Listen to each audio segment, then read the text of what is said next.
Let's mic देश का मिजाज ईस्ट।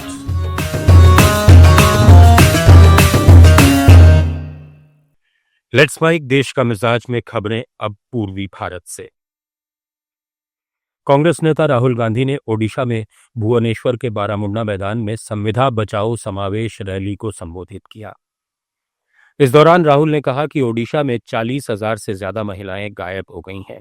आज तक नहीं मालूम कि ये महिलाएं कहां गईं। महिलाओं पर अत्याचार हो रहे हैं, सरकार को कोई लेना देना नहीं है। ओडिशा सरकार का एक ही काम है, राज्य के गरीब लोगों का धन चुराना। पहले बीजेडी सरकार ने यह किया और अब बीजेपी सरकार कर रही है। अडानी ओडिशा सरकार चलाते हैं, अडानी नरेंद्र मोदी को चलाते हैं। जगन्नाथ यात्रा के रथ खींचे जाते हैं तो लाखों लोग इसे देखते हैं और इसका अनुसरण करते हैं। फिर एक नाटक होता है, अडानी और उनके परिवार के लिए रथ रोक दिए जाते हैं। इससे आपको ओडिशा सरकार के बारे में सब कुछ समझ में आ जाएगा। ये ओडिशा सरकार नहीं है, ये अडानी जैसे 5-6 अरबपतियों की सरकार है। बंगाल की विद्यासागर यूनिवर्सिटी में हिस्ट्री के एक पेपर को लेकर विवाद खड़ा हो गया। इस पेपर में फ्रीडम फाइटर्स को आतंकवादी लिखा गया है। भाजपा ने इसको लेकर सवाल उठाए हैं। वहीं यूनिवर्सिटी के वाइस चांसलर ने सफाई देते हुए इसे प्रिंटिंग मिस्टेक बताया है। यह मामला उस समय सामने आया जब भाजपा की पश्चिम बंगाल यूनिट ने इस प्रश्नपत्र की तस्वीर सोशल मीडिया पर साझा की। पश्चिम बंगाल के दक्षिण 24 परगना जिले के भांगर में तृणमूल कांग्रेस के स्थानीय नेता रज़ाक खान की हत्या कर दी गई। अज्ञात हमलावरों ने रज़ाक खान पर पहले गोली चलाई और फिर धारदार हथियार से हमला कर उनकी जान ले ली। पुलिस ने मामले की जांच शुरू कर दी है और आरोपियों की तलाश में छापेमारी कर रही है। पश्चिम बंगाल में विधानसभा चुनाव से पहले भारत निर्वाचन आयोग ने मतदाता सूची के विशेष गहन पुनरीक्षण की योजना बनाई है। बिहार में मतदाता सूची संशोधन के बाद अब पश्चिम बंगाल सहित असम, केरल, तमिलनाडु और पुडुचेरी जैसे राज्यों में भी इस प्रक्रिया को लागू करने की तैयारी है। पश्चिम बंगाल की मुख्यमंत्री ममता बनर्जी ने नीति आयोग के उपाध्यक्ष को एक पत्र लिखा है। उन्होंने राज्य के गलत मानचित्रण पर अपनी नाराजगी जताई है। ममता बनर्जी ने कहा कि नीति आयोग ने पश्चिम बंगाल की जगह बिहार का नक्शा दिखा दिया है। ये एक तकनीकी त्रुटि नहीं है, बल्कि पश्चिम बंगाल राज्य की पहचान और गरिमा का अपमान है। बिहार विधानसभा चुनाव के लिए महागठबंधन ने अपना मैनिफेस्टो तैयार कर लिया है।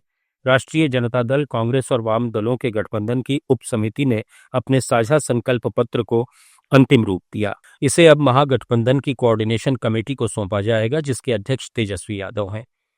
वहां से फाइनल मुहर लगने के बाद जनता के बीच इसे जारी किया जाएगा। पश्चिम बंगाल के जलपाईगुड़ी में 2 नेताओं की जंगल में शराब पार्टी से विवाद खड़ा हो गया है। इनमें से एक भारतीय जनता पार्टी की महिला मोर्चा की जिला अध्यक्ष दीपा बनिक अधिकारी हैं और दूसरे सत्तारूढ़ तृणमूल कांग्रेस के पंचायत समिति अध्यक्ष पंचानन रॉय। दोनों को शराब पीते हुए ग्रामीणों ने पकड़ लिया था। मामले का वीडियो भी वायरल हुआ है। वीडियो में कार में एक और शख्स नजर आ रहा है। माना जा रहा है कि ये ड्राइवर है। घटना अपालचंद जंगल के पास हुई। केंद्र शासित प्रदेश जम्मू कश्मीर के मुख्यमंत्री उमर अब्दुल्ला पश्चिम बंगाल के दौरे पर रहे। अब्दुल्ला ने पश्चिम बंगाल की सीएम ममता बनर्जी से मुलाकात की।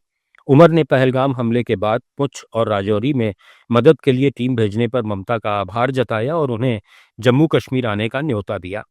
ममता बनर्जी ने उमर अब्दुल्ला का न्योता स्वीकार करते हुए दुर्गा पूजा के आसपास कश्मीर जाने की बात कही है। इस पर पश्चिम बंगाल विधानसभा में नेता प्रतिपक्ष और भाजपा नेता शुभेंदु अधिकारी ने कहा कि जिस इलाके में मुसलमान हैं उस इलाके में मत जाइए, अपनी जान की और अपने बच्चों की रक्षा कीजिए। बिहार और झारखंड के बीच सोन नदी जल बंटवारे को लेकर चल रहा विवाद खत्म हो गया। केंद्रीय गृह मंत्री अमित शाह की अध्यक्षता में रांची में हुई पूर्वी क्षेत्रीय परिषद की बैठक में दोनों राज्यों के बीच इस पर समझौता हुआ। बैठक में झारखंड के अलग होने से पहले बिहार के हिस्से आए सोन नदी के 8.25 मिलियन एकड़ फीट पानी में से 6.5 MAF बिहार को और 2 MAF पानी झारखंड को दिया जाएगा। आप सुन रहे थे let's mike more than radio.